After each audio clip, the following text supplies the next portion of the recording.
মৰমৰ ছাত্ৰ-ছাত্ৰীসকল, আজিৰ পাঠটিলে মই তোমালোকক স্বাগতম জনাইছো। মই আজি আলোচনা কৰিবলৈ লৈছো তোমালোকৰ ইংৰাজী পাঠ্যপুথিৰ অন্তৰ্গত গ্লিম্পছেছ অফ ইণ্ডিয়া নামৰ পাঠটিৰ তৃতীয়টো খণ্ড। আৰু এই খণ্ডটিৰ নাম হ'ল T from Assam and this prose piece is written by Arup Kumar Datta. He is an internationally acclaimed writer and was born in 1946 in Jorhat, Assam. Datta's novels for children have proven to be international bestsellers and have been translated into many languages including Chinese, German and Russian among others. The AWIC in July 2013 awarded Datta with the Lifetime Achievement Award. T from Assam নামৰ এই পাঠটি লিখিছে অৰূপ কুমাৰ দত্তই। তেওঁ এজন আন্তঃৰাষ্ট্ৰীয় খ্যাতিসম্পন্ন লেখক আৰু তেওঁৰ জন্ম হৈছিল 1946 চনত অসমৰ যোৰহাটত। তেওঁৰ শিশুৰ বাবে লিখা উপন্যাসসমূহে আন্তঃৰাষ্ট্ৰীয় খ্যাতি লাভ কৰিবলৈ সক্ষম হৈছিল আৰু সৰ্বাধিক বিক্ৰীও হৈছে। আৰু এই উপন্যাসসমূহ চীনা, জাৰ্মান, ৰাছিয়ান আদি ভাষালৈও অনুদিত হৈছে। তেওঁক 2013 চনৰ জুলাইত AWICয়ে জীৱনজোৰা সাফল্য বঁটাৰে সন্মানিত কৰে। আজি আলোচনা কৰিবলৈ লোৱা এই পাঠটিত আমি মেইন কেৰেক্টাৰ্ছ অৰ্থাৎ মুখ্য চৰিত্ৰ দুটা পাম। সেয়া হ'ল প্ৰাঞ্জল আৰু ৰাজবীৰ। গতিকে আৰম্ভণিতেই লেখকে তেওঁলোকৰ বিষয়ে কি কৈছে চাওঁচোন আহা। Pranjal, a youngster from Assam, is Rajbir's classmate at school in Delhi. Pranjal's father is the manager of a tea garden in Upper Assam, and Pranjal has invited Rajbir to visit his home during the summer vacation. Pranjal hol অসমৰ এজন কিশোৰ। Rajbir প্ৰাঞ্জলৰ classmate আৰু দুয়ো দিল্লীৰ স্কুলত পঢ়ি আছে।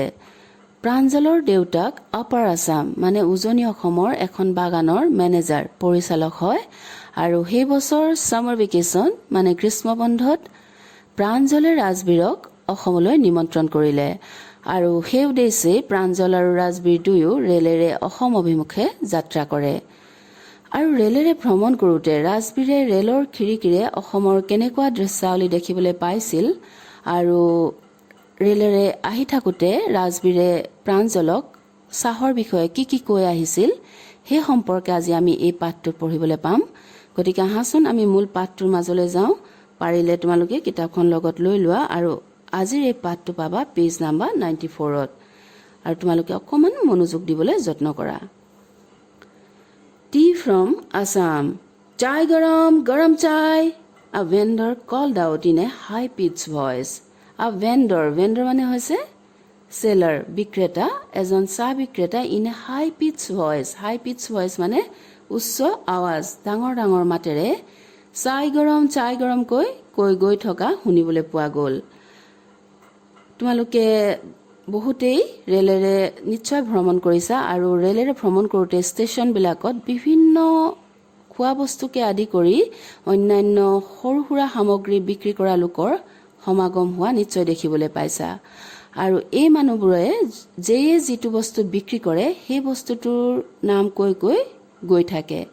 আৰু এই মানুহজনেও কি কৰিলে, he came up to their window' and asked চাই চাপ, অৰ্থাৎ এই চাহ বিক্ৰেতাজন তেওঁলোকৰ খিৰিকীৰ কাষলৈ আহি সুধিলে চাই চাপ অৰ্থাৎ চাহ খাব নেকি সুধিলে।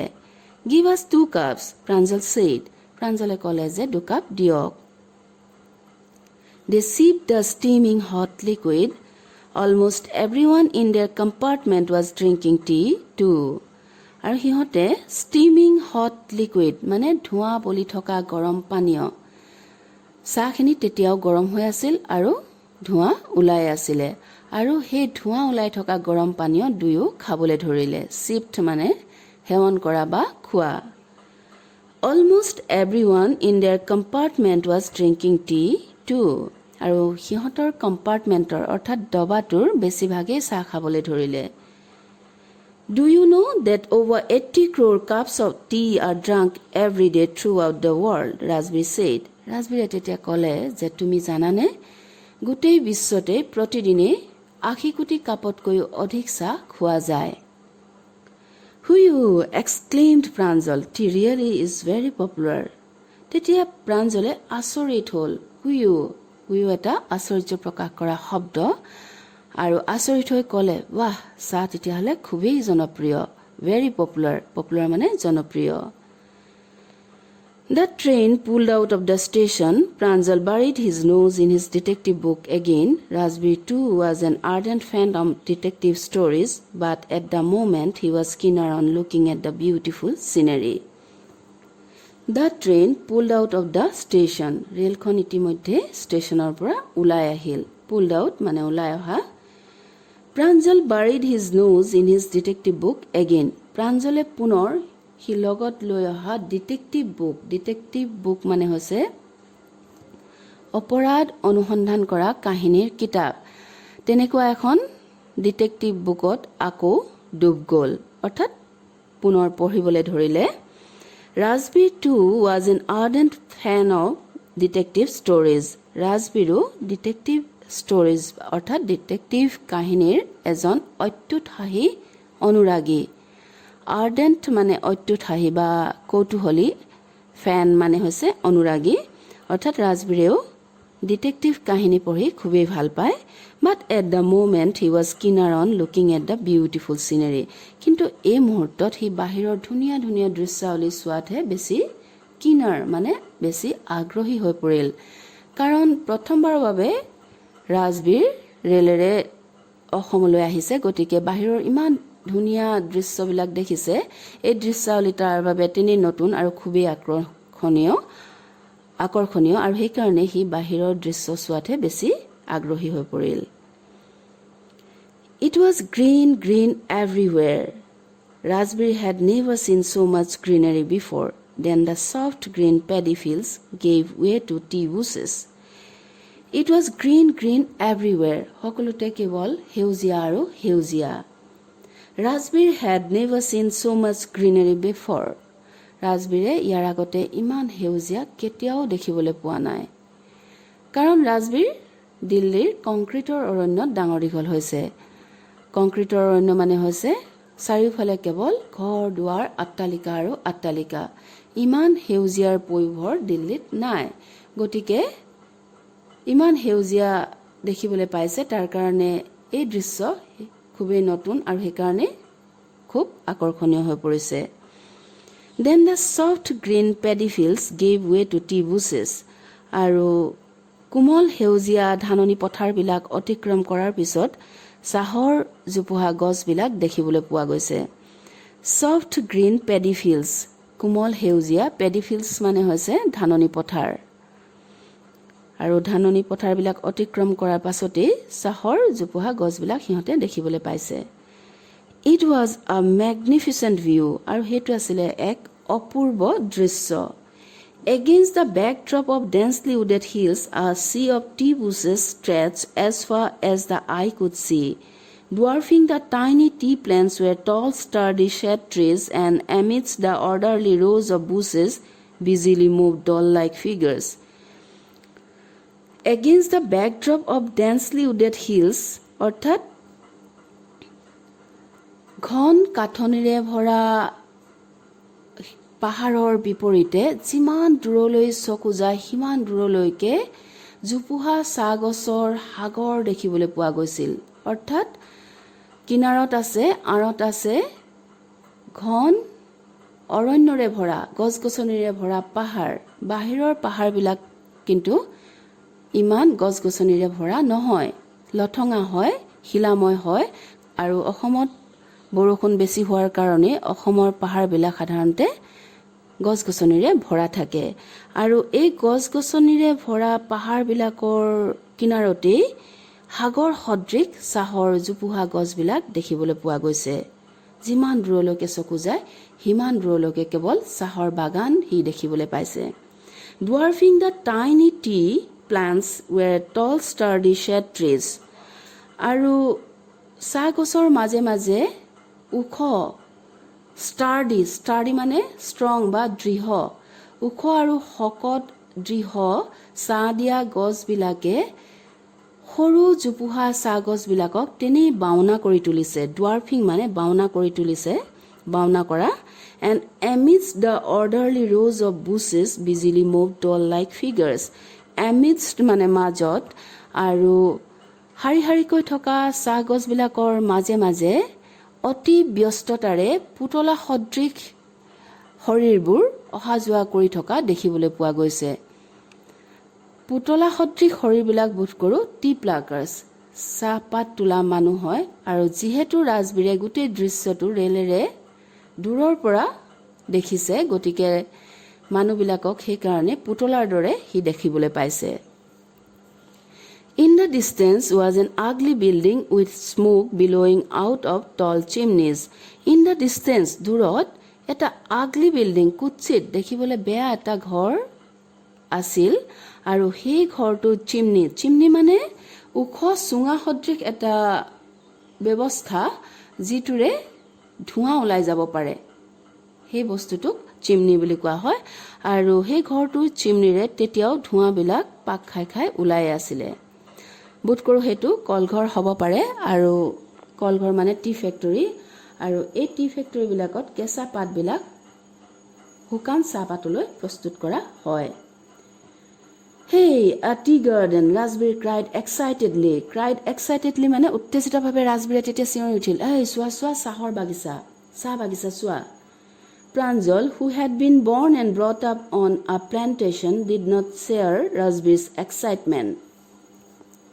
Pranjal, যিয়ে born and brought up মানে জন্ম আৰু ডাঙৰ দীঘল হোৱা যিয়ে চাহ বাগানৰ মাজতে জন্ম হৈছে আৰু ডাঙৰ দীঘল হৈছে তাৰ কাৰণে এই বাগানৰ একো নতুনত্ব নাই গতিকে হি ৰাজবীৰৰ হে এক্সাইটমেন্ট হে উত্তেজনাত সহাৰি দিব নোৱাৰিলে ভাগ ল'ব নোৱাৰিলে Oh, this is the country now, he said. তেতিয়া ক'লে যে এয়াটো চাহৰ দেশ Assam has the largest concentration of plantations in the world.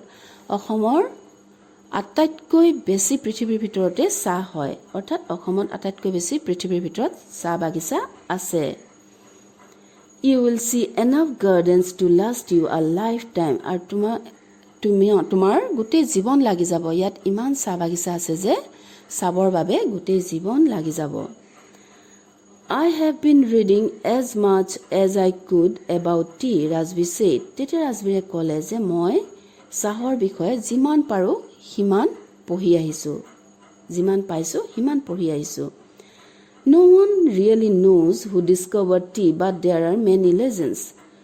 কোনেও আসলতে নাজানে No one really knows কোনেও আসলতে নাজানে who discovered tea কোনে চাহ আৱিষ্কাৰ কৰিলে discover মানে আৱিষ্কাৰ কৰা There are many legends মানে আখ্যান বা কাহিনী অৰ্থাৎ চাহৰ আৱিষ্কাৰৰ সম্পৰ্কে কিন্তু বহুতো কাহিনী আছে What legends কি কাহিনী Well, there is the one about Chinese emperor who always boiled water before drinking it.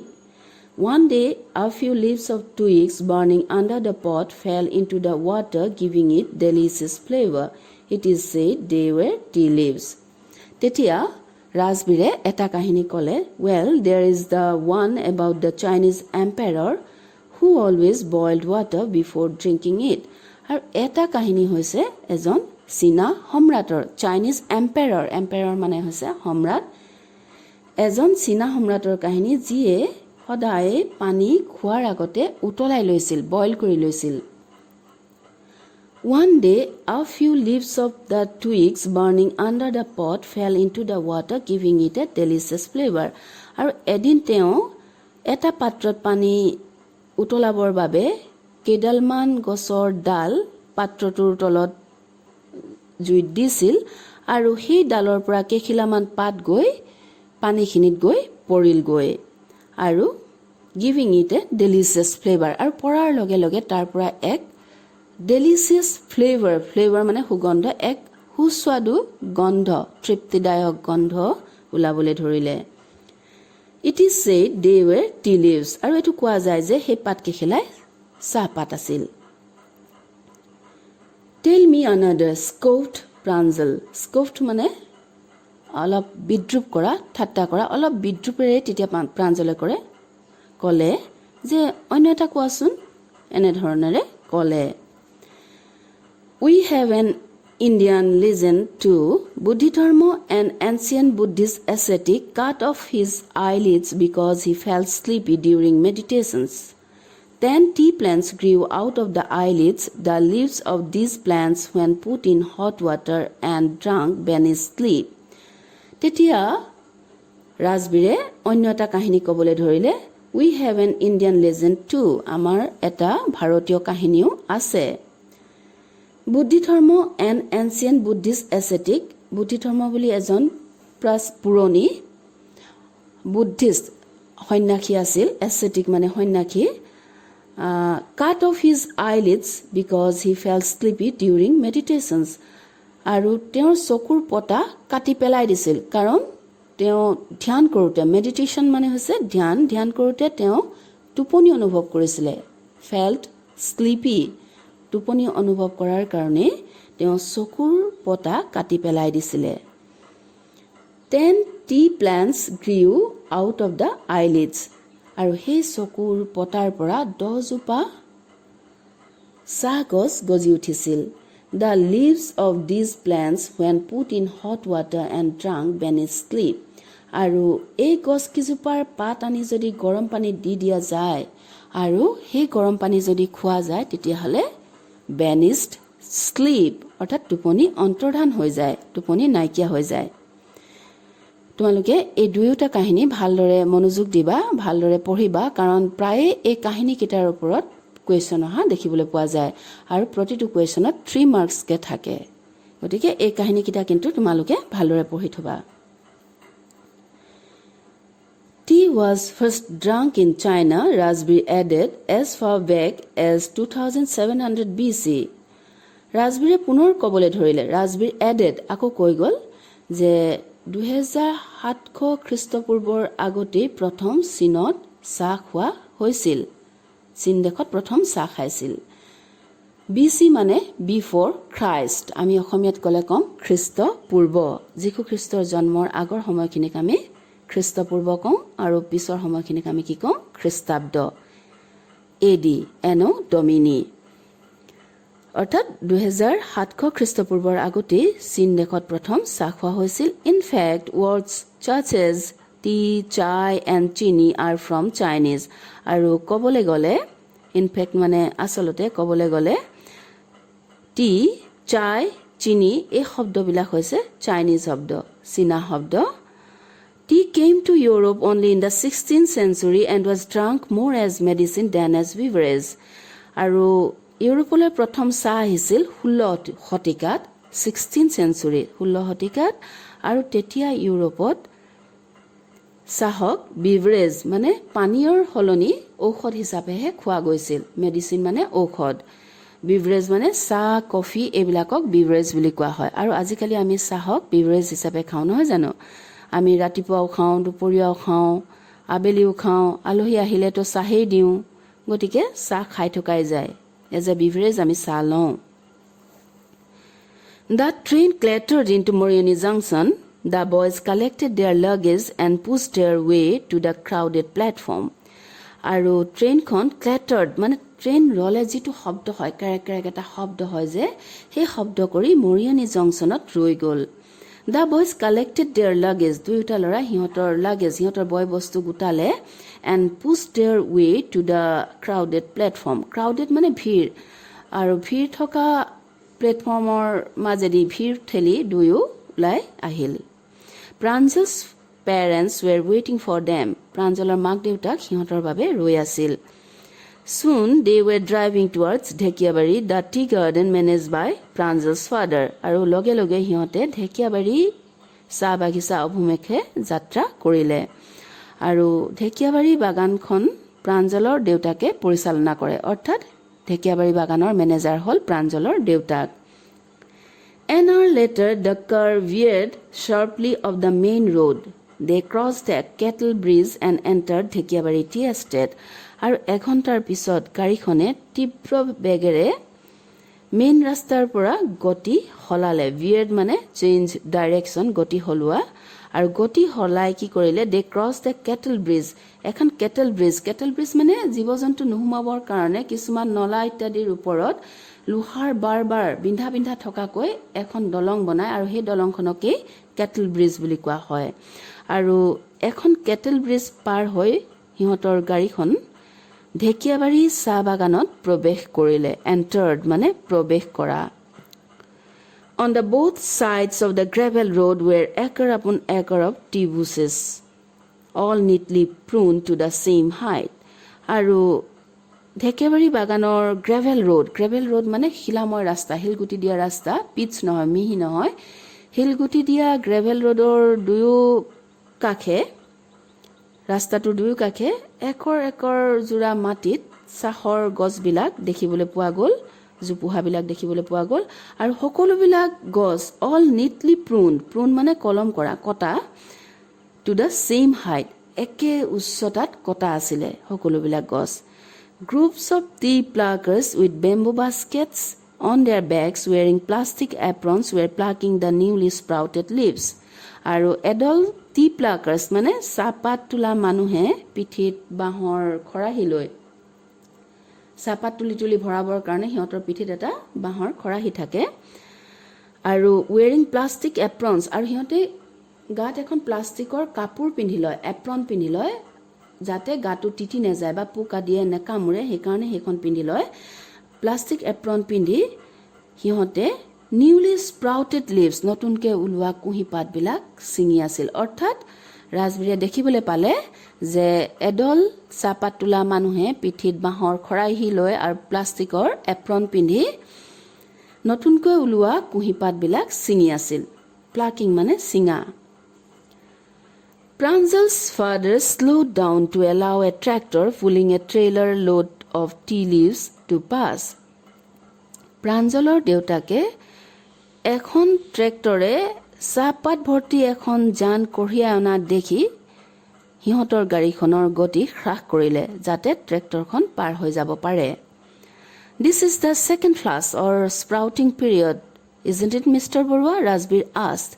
Rajbir তেতিয়া প্ৰাঞ্জলৰ দেউতাকক সুধিলে যে এয়া দ্বিতীয়বাৰ চাহ অংকুৰিত হোৱাৰ সময় নহয় জানো mister Barua It lasts from May to July and yields the best tea.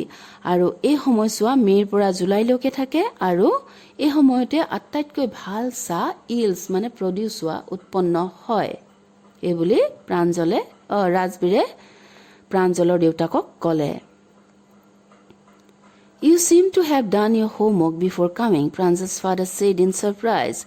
তেতিয়া প্ৰাঞ্জলৰ দেউতাকে আচৰিত হৈ ক'লে যে তুমি বোধ কৰো ইয়ালৈ অহাৰ আগতে যথেষ্ট হোমৱৰ্ক গৃহকাৰ্য কৰি আহিছা অৰ্থাৎ অসমৰ বিষয়ে যথেষ্ট তথ্য জানি আহিছা এই বুলি তাক ক'লে আৰু সঁচাকৈ আচৰিত হ'ল কাৰণ আমি কোনোবা এখন ঠাইলৈ গ'লে ক'বলৈ গ'লে সেই ঠাইখনৰ বিষয়ে আগতীয়াকৈ তথ্য যদি আমি গোটাই লৈ পেলাই যাওঁ তেতিয়াহ'লে আমি ঠাইখন বুজাত বা বুজি হোৱাত সহায় হয় Yes, Mr. Barua, Rajbir admitted. তেতিয়া ৰাজবীৰে স্বীকাৰ কৰিলে হয় mister Barua But I hope to learn much more while I am here. কিন্তু মই ইয়াত থাকোঁতে আৰু বেছি জানিবলৈ আশা কৰিছোঁ আজিৰ পাঠটো ইমানতে শেষ হ'ল তোমালোকে পাঠটো মনোযোগেৰে পঢ়িবা আৰু যিবিলাক ইম্পৰ্টেন্ট ৱৰ্ড মিনিং আছে মই তলত দি দিছোঁ সেইবিলাক চাবলৈ যত্ন কৰিবা আৰু যদি কিবা থাকি যায় ৱৰ্ড মিনিং তোমালোকে ডিক্সনাৰী মেলি চাবলৈ এলাহ নকৰিবা আজিলৈ থৈছোঁ ভালদৰে পঢ়িবা